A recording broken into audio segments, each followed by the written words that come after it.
Hello বন্ধুরা, তো আজকে একটা নতুন করে ভিডিও শুরু করছি। তো আজকে রুটি টুটি বানালাম না, আজকে ডাইরেক্ট ভাত। তো ভাত তো খালি করলে হইব না, তার সঙ্গে কিছু কিছু তো লাগবো। আর সবারই একটু সর্দি কাশি হয়েছে, তো সব কিছু আজকে ঝাল ঝাল দিয়ে করব। তো এটা প্রথম ডাল করে নিব। তো এখানে আমি প্রথম জল দিয়ে দিলাম। আর ডালটা খালি বানাবো না, তো এখানে সজনা আর লাউ ডোগা দিয়ে বানাবো। তো এখানে জলটা গরম হয়ে গেছে, তো এখানে আমি ডোগাগুলি দিয়ে দিলাম। তো একটু ফুটুক, তারপরে ডাইল দিব।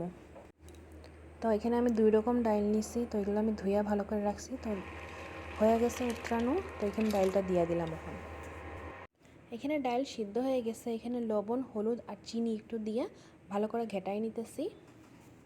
আর আমি ঘুটনি দিয়ে ঘুটি না, কেন কি বেশি পেস্ট হয়ে যায়।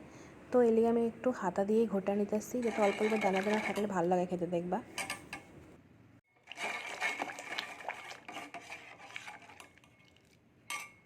তো ডাইলটা এখন সম্বার দিয়ে এলাম। তো এখানে আমি অল্প একটু সরষা দিয়ে দিলাম আর দিয়ে দিলাম কাঁচা লঙ্কা। তো এগুলো চড়বড় হয়ে আইলে সিদ্ধ করে রেখে ডালটা দিয়ে দিব। এখন আমাদের মা ঠাকুমারা হয়তো মসুর ডাল বা যেই ডাল হোক, যত ফুটাইবা অত টেস্ট। তো এটা এখন আমি ফুটাই নিব ভালো করে। ফুটানি হয়ে গেলে আমার ডাইল আজকের লিগে হয়ে যাব। ডোগা দিয়া ডাইল হয়ে গেছে, তখন একটা চাটনি বানাইলাম। আজকে এখানে 2টা রসুন নিয়ে নিছি। তো ভালো করে চুল্লা টুল্লা রাত্রে রাইখা দিছি, এগুলি সকাল খাইতে হয়তো আগের দিন করে রাইখা দিলে ভালো হয়। আর এখানে আমি শুকনো লঙ্কা লেছি, এখানে বীজগুলি ফালায় ভিজায় রেখেছিলাম আগের দিন রাত্রেই। তো এটা এখন বহুত নরম হয়েছে, এখন শিলপাট্টায় দিলেই ফট করে পিসা যাব।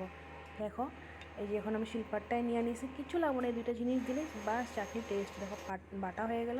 এখানে একটুখানি জিরা দিলাম, জাস্ট অল্প দিবা, বেশি দিবা না। আগের থেকে বাইটটা রাখা শুকনো লঙ্কা আর রসুনের পেস্টটা দিয়ে দিলাম এখানে। তোমরা মিক্সির মধ্যেও করতে পারো, আমি অল্পটুকু করছি, তো তাই আমি শিলপাট্টায় বাটা করে নিছি। আর শিলপাট্টায় করলে না ভালো হয়, দেখবা বেশি দরদরা টাইপের থাকে আর বেশি পেস্ট হয়ে যায় না। তো এটা আমি ভালো করে হালকা নাড়াচাড়া করে নিতেছি। তো চাটনিটা হয়ে গেছে, আর আমি এখন ডিম সিদ্ধ করে নিব। তো 2টা ডিম সিদ্ধ করে নিছি। তো আজকের আমাদের ব্রেকফাস্ট করতে পারো হয়ে গেছে রেডি। তো আজ